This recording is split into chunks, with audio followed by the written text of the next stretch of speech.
Hora de falar sobre o Corinthians e uma dívida do Timão com o Memphis Depay. O clube ainda não pagou o prêmio pelo título do Campeonato Paulista.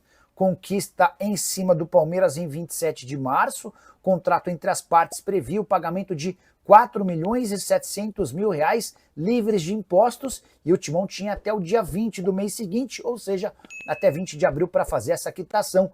O pagamento ainda não ocorreu. Nem o Memphis, nem os outros jogadores receberam prêmio do título do Campeonato Paulista. A diferença é que o prêmio do Memphis é muito maior do que seus colegas de elenco. Detalhe importante, tive acesso ao contrato do Memphis que prevê uma multa de 10% em cima do valor total em caso de atraso no pagamento. Então, dessa maneira, os 4 milhões e 700 mil reais livres de impostos já foram acrescidos de mais 470 mil reais. Isso sem falar nos juros de 1,5% ao mês. Tudo isso está incluso no contrato. No seguinte item, abre aspas, na hipótese de mora no pagamento parcial ou integral de quaisquer dos valores previstos na presente cláusula, o Corinthians incorrerá, desde que notificado pelo atleta, em multa de 10% sobre o valor inadimplido, além de juros de mora de 1,5% ao mês, por dia. Dividido por dia, fazendo a proporcionalidade dos dias, a partir da data do vencimento até a data do efetivo pagamento. Quero contar também que o Corinthians tem problemas com pagamentos do staff do Memphis Depay. A informação não é minha, mas do Silvinho, que garante que o Corinthians acabou assumindo uma série de despesas que o Memphis Depay tem com seu staff, como por exemplo cozinheiro, segurança, o motorista, entre outros. E o Corinthians tem tido dificuldade em fazer a quitação desses pagamentos. Corinthians que, depois do Augusto Melo, percebeu um enorme rombo financeiro. Nos próximos dias, o Timão tem cerca de 30 milhões de reais em contas a pagar. E descobriu-se que há apenas 5 milhões de reais em caixa, talvez a dívida mais preocupante com o Profut. Parcela de 3 milhões de reais que não pode ser atrasada em hipótese alguma e o pagamento precisa ser feito até essa sexta-feira. É diante desse cenário que o Corinthians de Osmar Stabile, o novo presidente interino do clube, busca dinheiro de forma desesperada. Só para completar, mais duas saídas confirmadas nessa quarta-feira. Marcos Bocato, que era o superintendente de novos negócios do Corinthians, e alguém muito ligado ao Água Santa, não faz mais parte do clube, assim como o Caio do Vale, que não tinha um cargo específico, mas era o braço direito de Augusto Melo no departamento de futebol. E você, o que pensa sobre tudo isso que eu contei? Já usa o espaço para comentário e registra a sua opinião. Não esquece de deixar like, de se inscrever no canal. Quero fechar o vídeo para falar sobre o Corinthians, o que já mudou desde a saída de Augusto Melo. O presidente foi afastado após reunião do Conselho Deliberativo na noite dessa segunda-feira. Por ampla maioria, o Conselho Deliberativo decidiu afastar o presidente, que deve sofrer o impeachment assim que os sócios votarem sobre o tema. Pois bem, ainda na noite dessa segunda-feira, Osmar Stabile, que era o primeiro vice-presidente, assumiu de forma interina a presidência do Corinthians. E a partir dessa terça-feira, é ele quem responde em relação a tudo no Timão. E uma série de mudanças já começaram a acontecer. Todos os diretores estatutários foram demitidos. Também sobrou para alguns funcionários de confiança, como por exemplo o superintendente de comunicação Thiago Maranhão.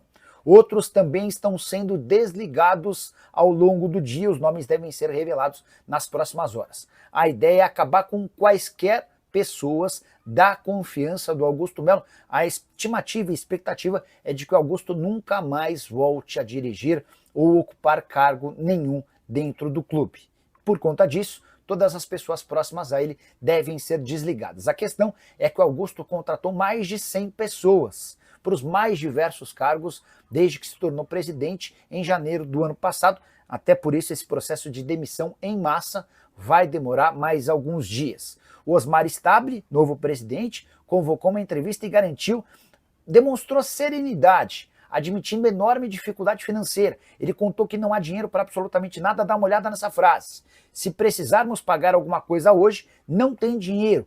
Fui lá no caixa e perguntei onde é que está o dinheiro e a resposta foi não tem. Então, uma das primeiras missões em meio às demissões é buscar receitas, até porque o Corinthians tem uma série de contas para pagar.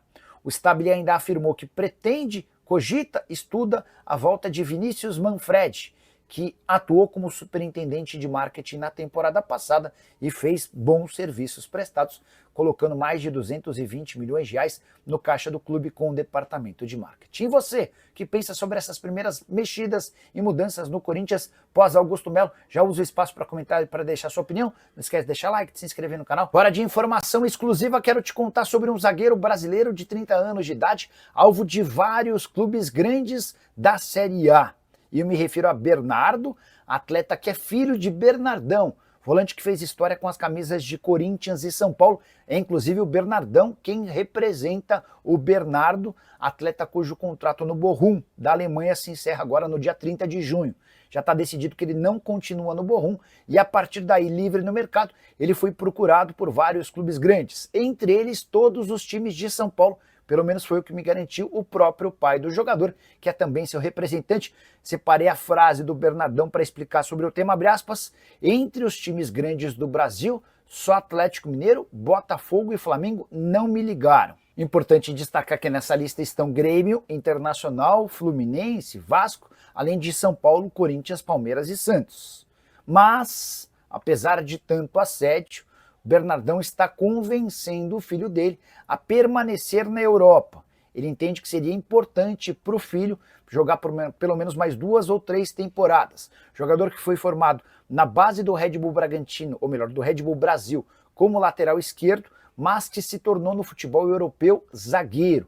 Passagens por Red Bull Salzburg e RB Leipzig, os dois times da Red Bull na Europa. Ele ainda esteve no Brighton jogando a Premier League e mais recentemente no Bochum da Alemanha. Muita força física, ótima saída de bola, também vai bem no jogo aéreo e pelo fato de ser lateral esquerdo, muita qualidade com a bola nos pés.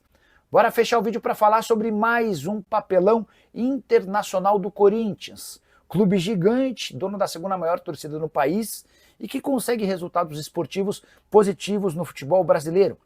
Acaba, por exemplo, de ser campeão paulista, mas em competições sul-americanas quase sempre o Timão faz fiasco.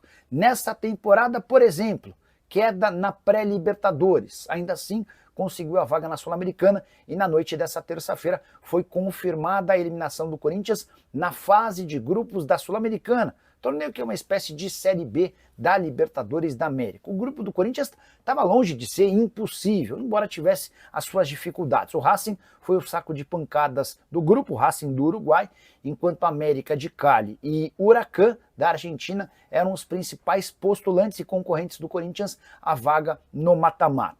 Só que o Corinthians é eliminado na noite dessa terça-feira, perdendo de novo por Huracan. Já havia caído em casa nessa terça-feira na Argentina, a vitória por 1-0 dos argentinos, com uma observação importante. O Huracan disputa no final de semana o título do campeonato argentino que ele não conquista há décadas. Até por isso, 9 reservas foram utilizados na partida, apenas 2 titulares. Ainda assim, o Corinthians não conseguiu marcar gol no Huracan e acabou sendo envolvido e derrotado por 1-0. Com mais um detalhe agravante. O Timão estava se classificando mesmo com a derrota. Isso porque o América em casa perdia para o Racing, que ainda não havia pontuado. No finalzinho da partida, aos 50 minutos do segundo tempo, o América conseguiu o gol do empate, que permitiu a ele chegar à mesma pontuação do Corinthians e levar vantagem nos critérios de desempate. O Corinthians perde uma ótima chance de brigar por título. Se a ideia, a essência do Corinthians é ser campeão, a Sul-Americana seria um baita caminho, até pela fragilidade dos adversários, mas o Corinthians cai na Sula e resta agora apenas o Campeonato Brasileiro e a Copa do Brasil. Dá para descartar que o Corinthians será campeão do Brasileiro. Na Copa do Brasil vai depender muito dos sorteios e também da evolução do time. A grande pergunta que fica agora é: quais reforços serão contratados? Nessa primeira janela de 1º a 10 de junho, difícil imaginar alguma contratação, até por conta da mudança no presidente. Nessa terça-feira, o Osmar Stabile, que é o novo presidente em substituição ao Augusto, já afirmou que não há dinheiro nenhum no caixa. O Augusto, antes de ir embora, parece ter sumido com a grana alvinegra e esse é um baita problema para quem busca contratações. E você, o que pensa sobre a fase corintiana em competições internacionais? Use o espaço para comentário, não esquece de deixar like, se inscrever no canal. Fala pessoal, estamos aí com atualizações importantes do Corinthians. Se inscreva e ative o sininho para receber mais atualizações do Timão. Deixe seu like, que é muito importante para o crescimento do canal. Utilize o espaço aqui embaixo para registrar sua opinião. Ficamos por aqui com mais esse giro de notícias. Um abraço e até o próximo vídeo.